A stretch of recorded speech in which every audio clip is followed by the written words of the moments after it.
Hey Steve, welcome to Pale Blue Nexus. You're a PhD, um, graduated from one of the top schools. Tell me a little bit about your project, Thynk, and welcome to the show. Well, it's great to be with you, Johan. I'm a real fan of anything that's entrepreneurial, and especially innovators like you, bringing the messages to the world that matter most for the future generations. I wake up every morning trying to inspire somebody younger to build something new that's going to make people stand up and feel that life is better. So my background's very eclectic. I was an academic scientist. I ended that part of my career about 23 years ago. As a professor at Harvard Med, I left because I wasn't making a big enough difference in the lives of everyday people. I ran a couple of companies, ran a venture capital fund, and ran a public company, got to ring the NASDAQ bell.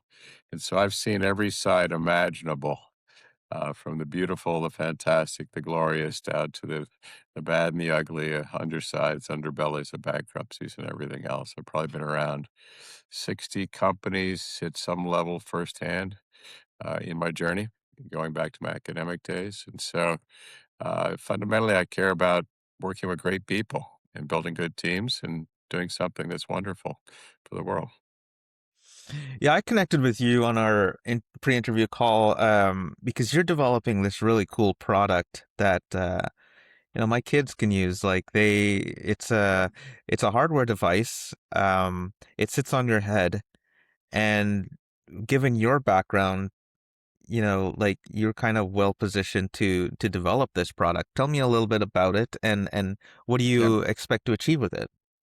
All right. So the company's name is Thynk, Thynk. I was actually retired, and I came out of retirement because I'd seen this technology. It was languishing a bit, and so I took hold of it and brought it forward into the markets, refined the technology a bit. And what it is it's a little headset that you wear. By you, I mean anybody between the age of 5 and 95, anybody from any walk of life or any nationality. And using this headset, it passively monitors your brain waves in related to very, very specific functions, which again, the field of neuroscience has been working on this for decades.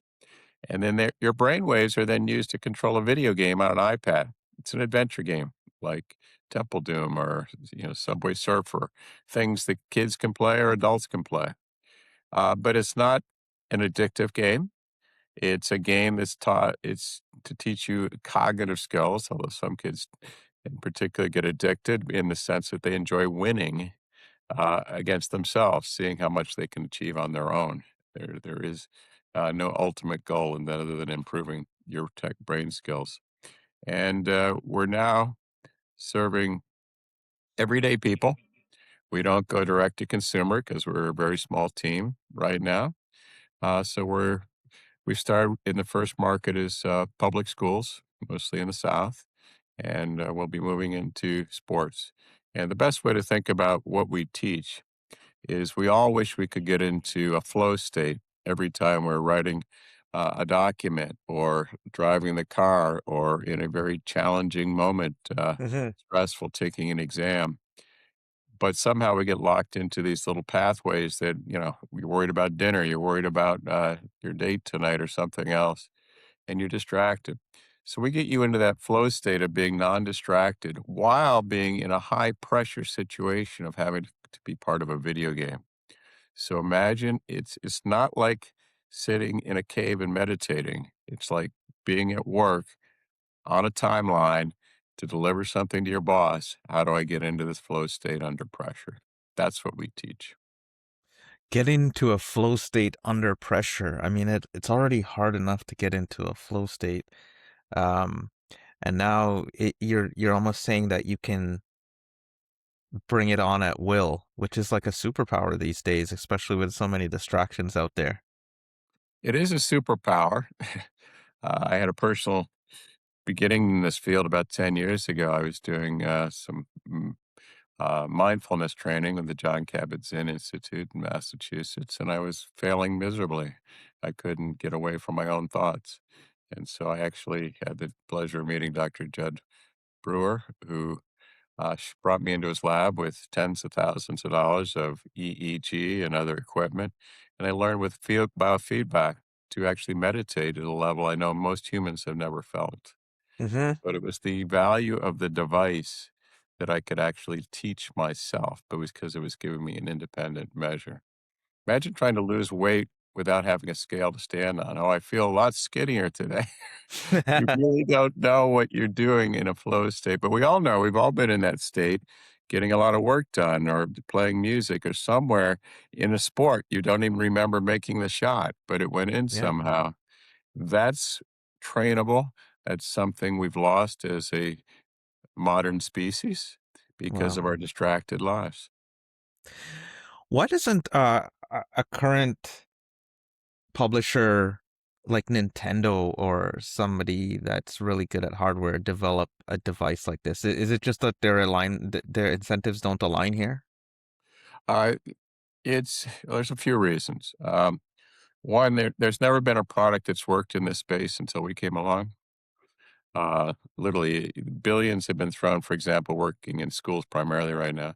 Billions have been thrown into technology to help students do better in school. How's it worked out? Well, Mhm. we've given them standardized tests and they're not doing any better. We can now blame COVID, but they're still not doing any better no matter what we throw. When we do this, kids' behavior calms down when our self-regulatory pathways in our brain that we help develop over the course of just 6 weeks. And their math and reading scores on standardized tests go up one grade level, playing just an hour a week. And big companies care about selling to everybody. And in the gaming world, it's very easy to sell something that's a dopamine rush Mhm. and keeps you challenged in that kind of cognitive sense. Our game challenges you every instant at your own personal level. It's dynamically adjusting to how good Right. you are. And so as a result, it's like going to the gym. Does it feel good to lift weights every single day? And most people quit after a month. And so something that's good for you takes some dedication. And that's what the big companies know that if you're counting on people to buy something that's good for them and to get a subscription that's year after year, it's not going to work. But there is an in between stage. It is possible to think of video games controlled by a headset like ours where there's actually different routes to take. I mean, this is in the future, where some are the training steps and the others are just the pure fun steps. So you can Right. begin to integrate across platforms. So it's a scientific problem and it's also a understanding your market Yeah. It's problem human as well too. behavior. How do you get Yeah. people to change behaviors? They're happy with the results, and that's why we like to do work in groups because everybody Right. shows up for their group tutoring class, or they show up for their senior citizen weekly reading class, or book reading or whatever. If you show up for this class, you're going to do it. At the end of 6 weeks, you got the benefit. So the game's called Skylar's Run, and um, it monitors the user's attention state every 100 milliseconds, right? Correct. What's kind of like the most uncomfortable thing you've learned regarding the human and how the human behavior is while, like, I guess, looking at the data at scale? Well, there's a few things. I've been in the field of data generation in health and wellness for my whole career, where fundamentally we've actually gotten with wearables in particular to a point where we can measure lots and lots of things.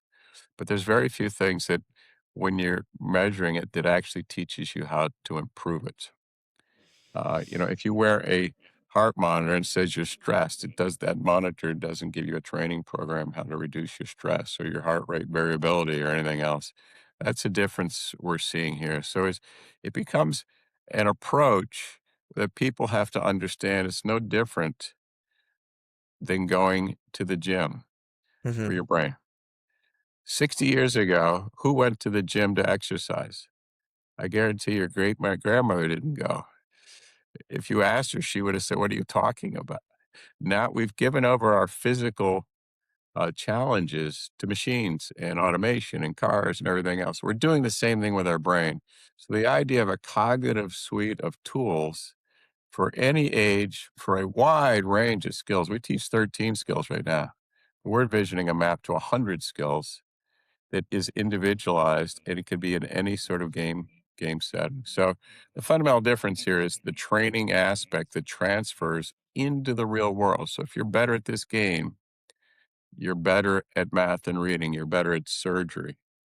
As opposed to if you're better at this game, you can drive Mario Karts anytime you want, and that's all you can do. That's the big difference, all right? I see my son on Mario Kart and all of these games, and yeah, how much is it, man? I want to buy one. So, right now we're in schools where because kids can share the headsets, we give out the headsets. They're inexpensive, built by a team of brilliant engineers that have EEG machines in every major hospital on the planet, but they're very proud of this simple device because the signal to noise is as good as anything they've ever produced before. And the EEG experts, the clinicians and the psychologists have built something great. And then we also have a team of psychologists who are data analytical people who've gotten their PhDs in gaming technologies and how games can actually map to very specific cognitive skills in your Right. brain.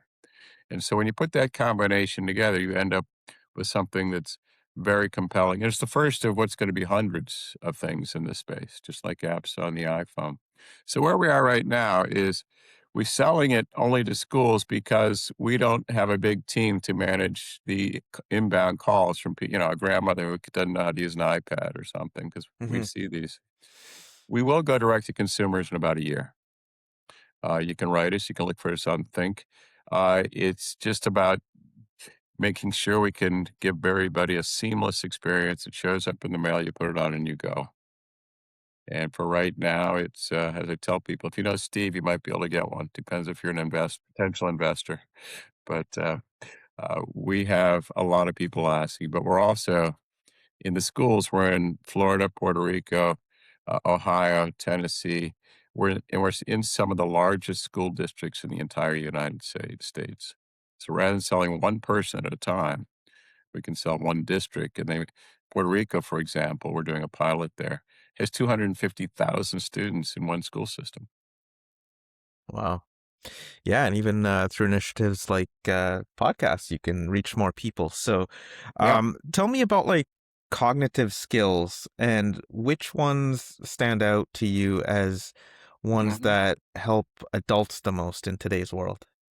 So the one we're dealing with is actually fundamentally uh, there's different levels if you look at it as sort of a pyramid blocks where you build up to the premium executive skills, executive function skills of deep reasoning, being able to put mathematical concepts together, understanding quantum theory. Those are very high reasoning skills. And it could even be giving speeches in public and things like that, where all the skills below it, whether it's language or, connecting the dots, have to come into play to build to the top skill. Well, what we've bypassed with a lot of our technologies recently, or actually unlearned, is when you start doing multitasking, you lose the framework required to be uh, in sort of an automated mode and to be self regulated, where you're not interrupting people every 3 minutes. You're not looking at your phone every 2 minutes. Those are now reflexes that are built into our body. Everybody opens their phone at least 150 times a day, and 50% of the time, it's not because it's ringing or you're expecting it, it's just it's like a nervous tick. I have to Hmm. do that. But when you lose that, when you pick up that ability, it's great for the AI world because you're gonna have so many things streaming at you. But you still need to sit down and take that damn test again, whether no matter what it is, or drive the car in a snowstorm. You have to be able to get into a state where you're just excluding everything that's out there. And so I view it as we speak English, but we've learned to speak French with this AI brain now, but we still need English once in a while. So, Hmm. and coming back to one of your original questions, people who play it regularly, and we had a lot of summer intern engineers playing a lot. One was a competitive video gamer. He noticed the scores were going up. People who play a lot say, "I know the difference. I know when I'm in the flow state, I can feel it." We believe it's possible to push yourself into it, but we haven't gotten there yet. Okay? But it's great.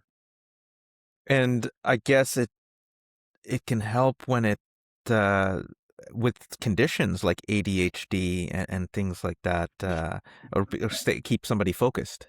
Absolutely. Focus their attention to the top ones. We're working memory is another example. If you can't remember a phone number, that's a problem. And so imagine how many phone numbers we used to learn as kids. We had them all in our brain. Hmm. Now you ask any of my grandkids, they couldn't remember anybody's phone number. It's not a skill that we have anymore. There's part of the working memory. So I forgot what you Even asked. I apologize. Uh, even even multiplication tables. Like we used to oh, yeah, know all our multiplication tables. We used to have to to say them, all of them in front of the right. class, or on demand. And I ask my daughter that these days, and no clue. It's like that whole era of just Yeah. memorizing working memory is just not there anymore. And another great analogy, especially for kids, is you say, that, "Well, here's what we're going to teach you." I tell them, what sport do you play? You're going to be better at soccer because you can focus on the penalty kicks or something. Just have them write with their natural hand, so their right hand, write their name in a sentence. Now do it with your left hand. Your left hand is physically capable of doing it, but your brain pathway hasn't learned to do it yet. Mm-hmm. And over the course of 3 or 4 weeks, you can train it. And that's exactly what we're talking about here. So in the case of ADHD, there were actually 8 clinical trials run with this technology before I acquired it, showing it works as well as any med in the metrics you measure when you're measuring ADHD. Now, just like obesity or hypertension, there is no cutoff line that says you have ADHD or you don't. We all have elements of it. So that's why it's useful for everyone. That's why we don't need a clinical designation of any kind. But I will say of the 19 most commonly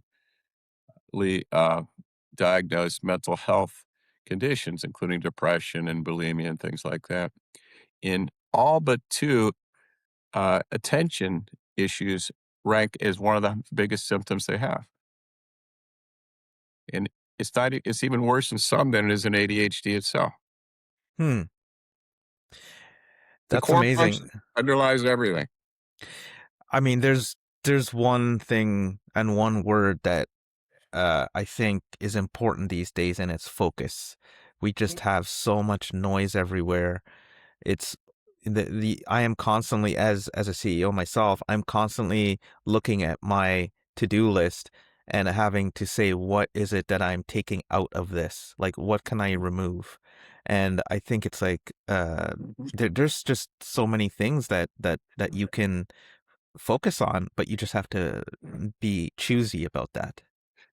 We've done a pilot study that was quite successful with a company called Mentavi Health, Mentavi, that does telemental health. They provide adults with counseling and medications and, a therapist. And so the people who came into that were between early 20s and mid 40s. And we sent them a headset at home. They had a trainer who was part of Mentavi. And only about half the people finish the program because we're all busy. And now we're talking about people who have, anxieties or whatever. Every single person who completed the program raved about how it was life changing on top of what they were already doing. The number one thing they said, which relates to what you just said, is I now get my work done by the end of the day. That's Yep. why they go home. And the other comment I love was I no longer interrupt my coworkers. Interesting. Impatience. Yeah. Yep. Impatience. Talk to me about like your journey from being a 18-year career at Harvard Medical to becoming a CEO. I think like not many people understand how difficult that could be. being in such a academic sort of mindset now to becoming a CEO and a people manager and all the other business owner and all those different Mhm. things. Yeah, oh, I'm not that good at the finances, but obviously I skipped that class. Um, but I can read a cap table and a P&L. The journey, it was totally unexpected. I was a basic scientist studying very basic research problems. And in the mid-90s, my father got Parkinson's and my cousin got ALS. I wasn't working in neuroscience at the time, but I switched over. Said, and I was impatient because I wanted something that would help them in particular. So I formed alliances with some of the nonprofit groups to say, let's try to do something different. Let's not go figure out the basic science only. Let's see if we can find some diagnostics or therapeutics in their nearer term. Turned out to be unfundable by the NIH. Uh, I examples are I made the first library ever of all existing drugs in the pharmacy by asking Latin high school kids to come into my lab across the street and grind up pills. Not fundable by the NIH because what's your hypothesis? Well, that it might work in some disease. We can do these in petri dishes or animals. I sequenced the first cancer tumor with a team we put together. Got the informatics done in Malaysia. This is a little over 20 years ago because there was no AI platform that was strong enough here Right. at that time. And again, what's your hypothesis when you sequence it? Well, now we have this field called translational medicine where everything's come forward. It was out of my frustration of trying to being a good humanitarian by offering up these technologies because I was getting access to them, high throughput screening, all these things, to the academic groups and finding nothing. They were interested, but nobody wanted to give me money to do it. Actually, Michael J. Fox wrote me one of his first grants to look for biomarkers Hmm. in the blood for Parkinson's. It's now coming to fruition 25 years later, but it was literally no neurologist believed there was a signature in your blood for something that goes on in your brain. Now they're getting approved for Alzheimer's at this moment. Wow. And so my funding was all coming from Hollywood and Wall Street fundraisers. And eventually I just said, I just got to push out. I was working with a lot of VCs, just helping them look at technologies. And that's really how I got involved in the business world. Is I worked with small companies and I worked with VCs, and I gave away free time when I to be sure I could be in. I was get paid for a lot of the consulting, but I would give away free time to stay in the business conversations. What is this technology works perfectly? Why is it not getting funded? And that's when I learned, the market fit, the timing, the money, the team, all of these things became critically important. I built a couple of teams myself, and then I put a venture capital fund together with my very close friend Juan Enriquez, which was great. We had over 200 million, and we invested it over 10 years or 12 years, I guess. Uh, I enjoyed that a lot, but at the same time, I have more of an operating personality. Um, going, to a board meeting quarterly and just hearing an update is not as enjoyable as being part of a team and building it. And that's I, when I I was gonna ask you, why don't you just advise instead of operating or building? But it is nothing like building, right? So, no, no, it's about the team, yeah. And then now, so then I ran a public company because one of my portfolio companies needed a new CEO, and there was it was just a way for me to move outside the fund, and the fund was going great, but I didn't want to sign another contract for 10 years because that's really what you'd have to do.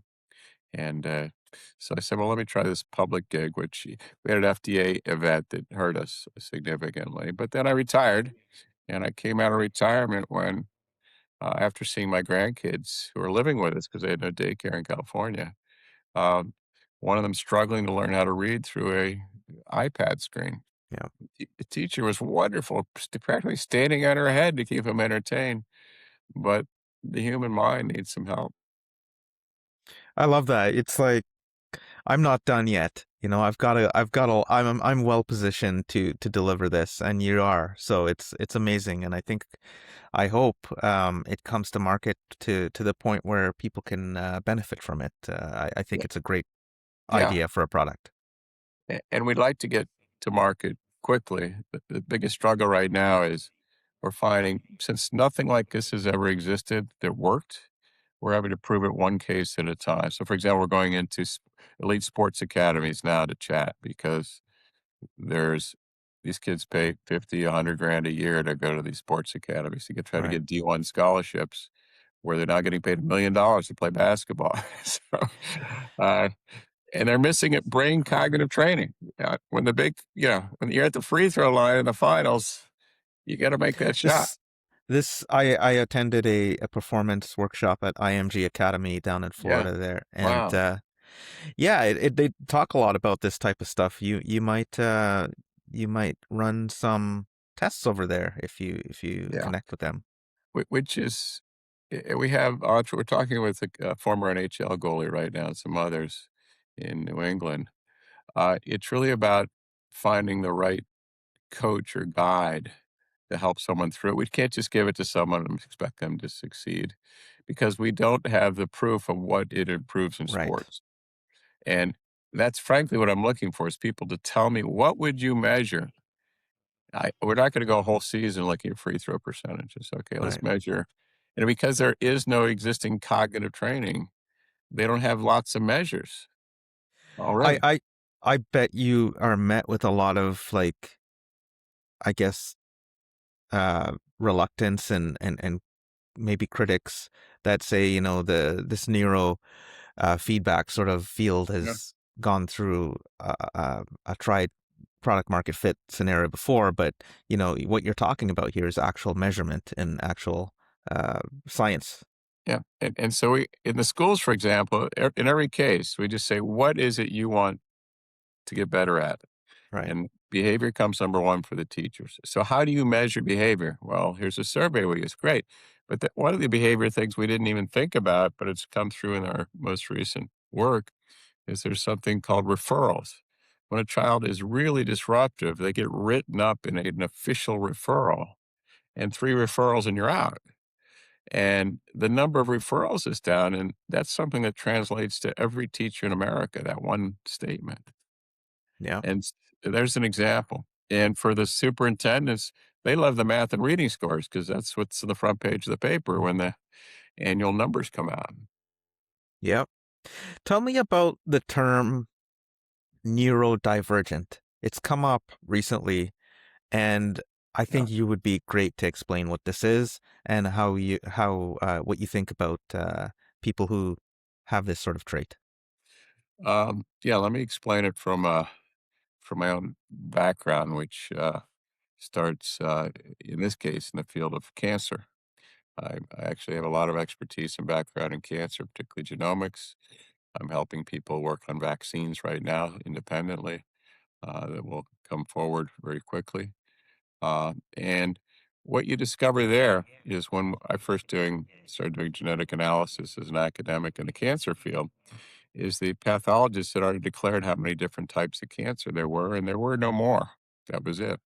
If you go back 70 years to the WHO, I guess their blue book states there were 50 years ago, there was only 50 types of cancer, only one type of breast cancer.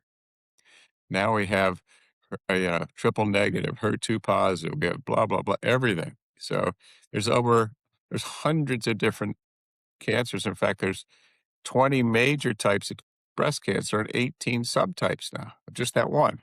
Hmm. And so we're going to see the same thing happen with the brain.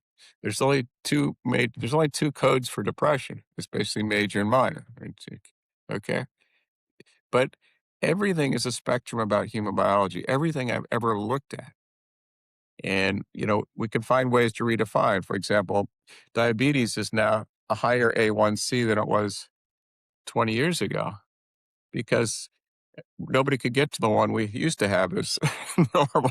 We're now the index for BMI and obesity is higher than it used to be. So we just change the guideposts like we do with everything else. In mental health, there is no cutoff.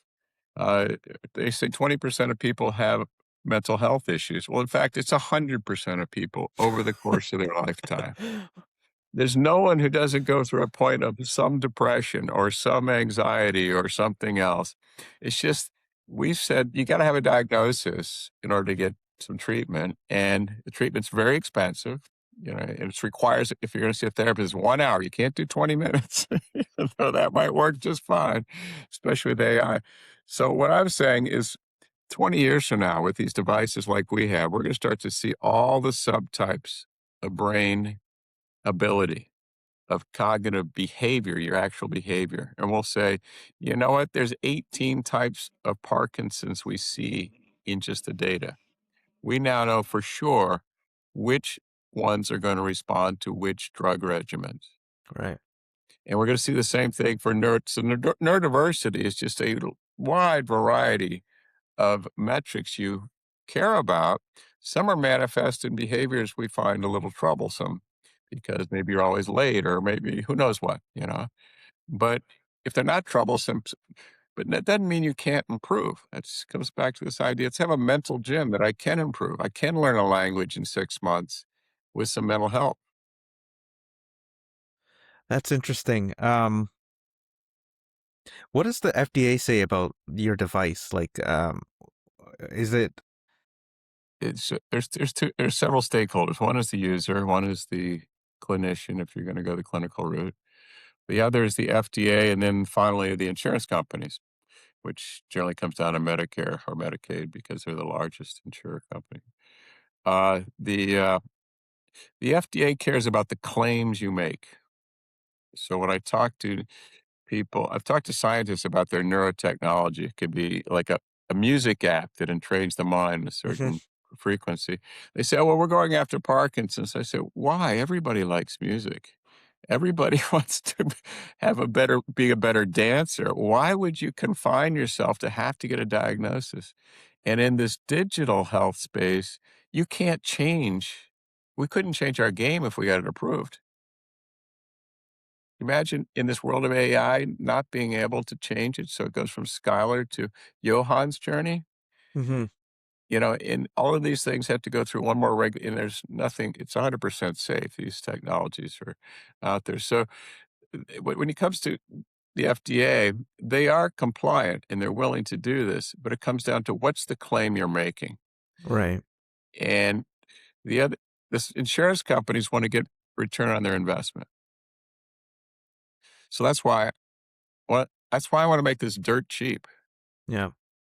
If this comes out as a clinical product, it's gonna be several $1,000s require a Right. prescription from your doctor.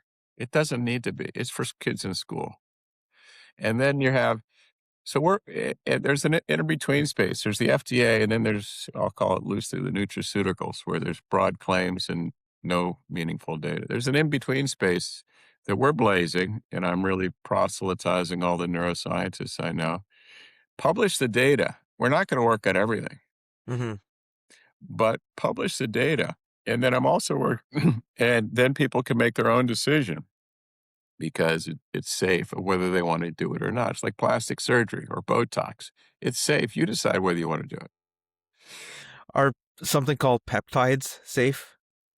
Yes, well, you can make bad peptides, okay? And it's viral or bacterial toxins are often peptides, for example.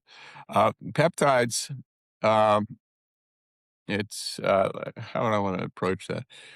Peptides are nothing different than small proteins. Insulin is a peptide. I see. Look how many people take insulin in this world.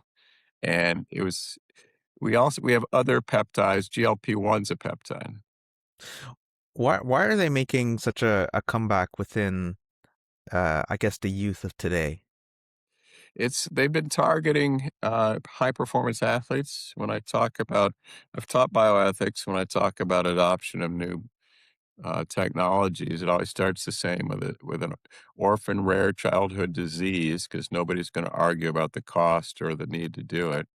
And then over the course of time, the safety profile shows it's perfectly safe, like a peptide in some cases, or even EPO in the case of the training for the Tour de France in the old days.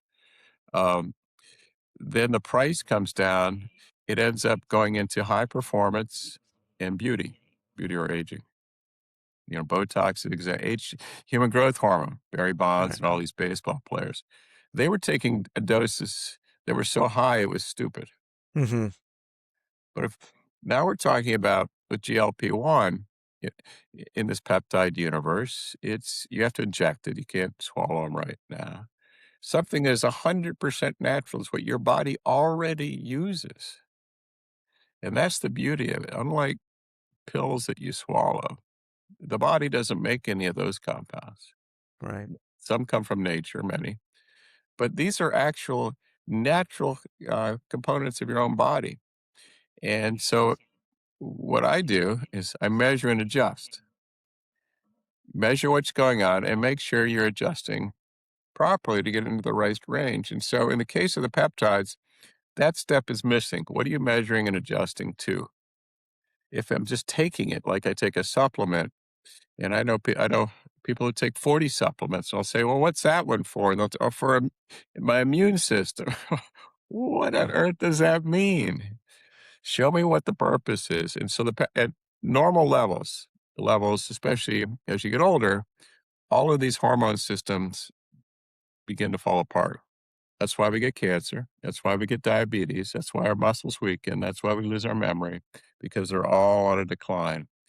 If we just brought them back into the natural range, it'd be great. In fact, I've given many lectures saying I'd like to make an organ that makes about 50 of those things just naturally at the same level I was at when I was 50. I did one at the Science Museum. It's 2 little old ladies came running up to me, they're not so old now, and said, "Where do I get this organ? I want it right away." Yeah. Oh man, that would do well, I guess. That's interesting. So GLP-1 is the chemical compound, or is that's the peptide name? That's the name of the GLP-1. That is a glucagon-like peptide 1, yes. That's the one that's your Wegovy and Mentavi, all the weight loss drugs that are globally. I see. The Interesting. toxicity of those has been a little nausea, but that's one of the purposes of GLP-1 is when you've eaten too much, like at Thanksgiving, GLP-1 makes you feel nauseous. Stop eating. Interesting. Okay. Um, what do you think about your products pollination or cross pollination with AI? There's a lot that that you can do with the data. Um, Yep. I have a few thoughts about that. First, just to speak about privacy and safety. right. Uh, we got social media a bit wrong in terms of where the guidelines are and the borders. And we're trying to correct that now. I think we grossly underestimated as a society what the implications were for a lot of social media devices. In the neurotech field, the whole everybody's trying to get out in front. Not everybody, people like me and others are trying to get out in front of it. There's actually 4 groups now that are nonprofits that are working on your neuro rights. There's a neuro rights foundation. I spoke the other day to Stephen, who runs the organization, about aligning ourselves because the only thing I really worry about in terms of safety and security and privacy, we have the HIPAA regulations to Hmm. follow as a guideline. And in schools in particular, privacy is enormously important. And Right. being in there, even near their computer systems, is a problem in all of this stuff. Right. So we're good citizens on that front, but we have to extend it to into the video gaming universe and Right. everywhere else. Don't take people's data. I mean, it's from their without telling them. Don't infuse information into their brains without telling them. Those are the obvious things. But right now, we're trying to figure out where do we draw the guidelines. And what I'm recommending to all of these groups is we don't know what we don't know yet because it Right. was absolutely true. We can't envision what technology is going to exist. And Hmm. so let's not make the rules that are so hard and fast that nothing new can happen. And I said, the only thing I really care about for me, because we're a good actor, is that people don't come along and ruin the field for us by making claims that are unfounded Hmm. or doing something that makes no sense or doing a knockoff of ours and saying it's just as good without any credible evidence. And so that's the idea is let's build a standard. They're Well, actually Yeah, that might work. The data is going to be incredibly valuable.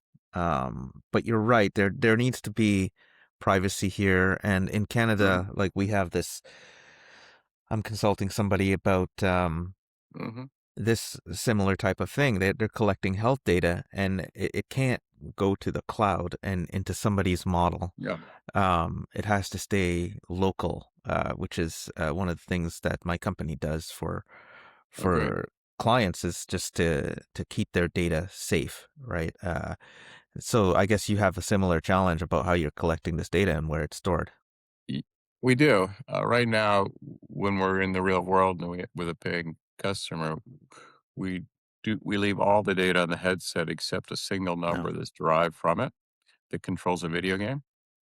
And so we do collect the game performance metrics because that allows us to go across the 13 categories and tell how well you're doing in each skill and whether you're improving. Hmm. But again, that's within the confidentiality of the system we're living within. But there are other companies, and we can obviously open ours up, and we will under IRB when we want to go after another field. Imagine we Okay. wanted to work with drug addiction, for example, or something. We might want to see a signal in there that's we're not picking up now because it's a different situation. But there are companies right now that are putting all the data in the cloud. The real value becomes when you have the outcome data linked to it, no different than in any of the other clinical settings. The outcome is, did the student do better or worse on the test?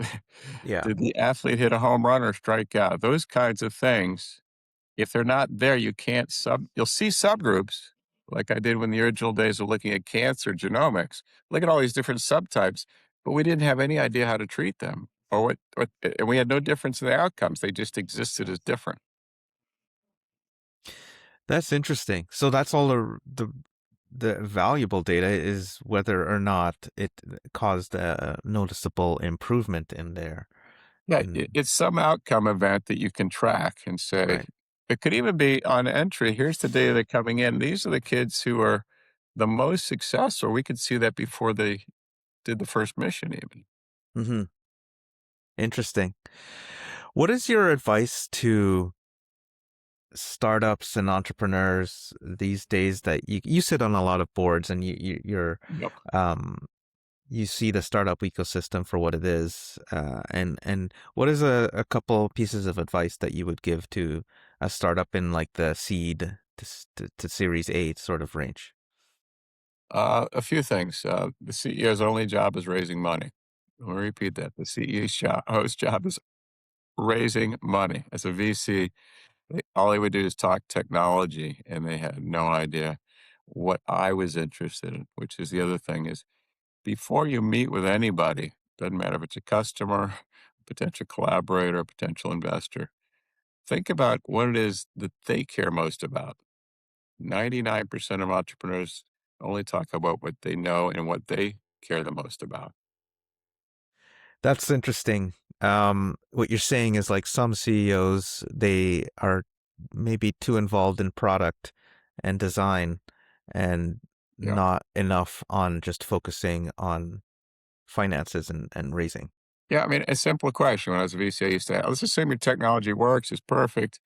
All right. Uh, who are you going to sell it to? And they'll say, they'll say, well, imagine it's a cancer diagnostic. I do something about that. Well, there's all these diagnostic labs out there that I'm sure they'll want it. Well, could you tell me the name of one that you've talked to and how much they would pay for it? I even had one person say, "Well, that's your job." No, if you've never talked to a customer, how do you have any idea what you're talking? So that's what Right. an investor wants to know: who's going to buy this? Right? As I said, assume it works perfectly. Who's going to buy it? That was on my mind. And that's just such great advice because the customer is always right in this regard. Like you can't Yeah, you when somebody throws their money down to buy a product from you, that's everything that you need as a founder, right? Like that's everything. yeah. So, And what will they pay for it? I mean, you asked me earlier. Can I buy it directly? And as consumer, we know we could charge a lot of money for it, but we know a lot of people would fail mhm. if they didn't have the right. guidance from us going into the experience. So that's why we got we figured out with kids to start with because they're Mhm. captive, and we just keep moving on. Yeah, at the end of the day, you need the case studies, right? So, Yeah, yeah, absolutely. And the yeah. proof points that shows it. And those and so as for an entrepreneur, stop building the technology at the expense of testing it, all right, or using it with someone. On that note, like, if you could put the Think set headset on anybody you wanted to, who would you put it on? I would like, to see it on, Lionel Messi. I'd like to see him actually perform on this. Wow, are Alright? you for this World Cup, man? That would be some interesting Yeah, no, absolutely. I mean, marketing. if he did it before, I'd like to see how well he can pop because elite athletes can jump right into this space until they hit a skill when they fail, because they all do, like mission Yeah, 4, 5, or 6. Then they have a complete meltdown. yeah, But there some people like, Michael Jordan and others, they blow right through it yeah. Interesting, because that's a natural skill they have that they learned on their own and were born with that interesting. differentiates them so much. That's where the term "you're a natural" comes from, right? Yeah. So Yeah, and every single athlete says there was someone more skilled than I was when I was in school, but I had the ability to win. yeah, that's interesting. Um, and on that note, I'll wrap it up with this. Like, you've been around in the field for some time. What's one thing about the brain that in 20 years will surprise everybody, but you kind of see it going that way? I what I see is again, just think about going from 16 apps to 1.9 million on the iPhone. I see there being so many technologies that will enable us to accelerate the way we learn and the skills we have. So imagine me expanding beyond 5 senses to having, infrared or whatever being able to be a tactile sense or something else that your brain can train because our brain has such plasticity. If you lose a limb, you can figure out how to write with your feet or whatever. We have so much opportunity that people are going to find. I don't know how to play music. Well, let's put together a music thing. So it's going to be an enjoyable training of doing music lessons. It's a- I it's remember trying to learn the piano when I was a kid and it was such a pain. But I yeah. see what you're saying. Like, if you can diagnose it, if you can label it, and you can have a customized learning plan And to learn that piano. as you're going, it's teaching you the rhythm and you're keeping up with it. It's just pushing you just a touch every step of the way. Yeah. And maybe there's a tactile sense because you have poor sense of beat in your own brain that's just going against your hand with a little that gets you at the right beat at the same time. It's training that part of your brain. Yeah, I'm not coordinated in that regard, and I think that's something that would help me.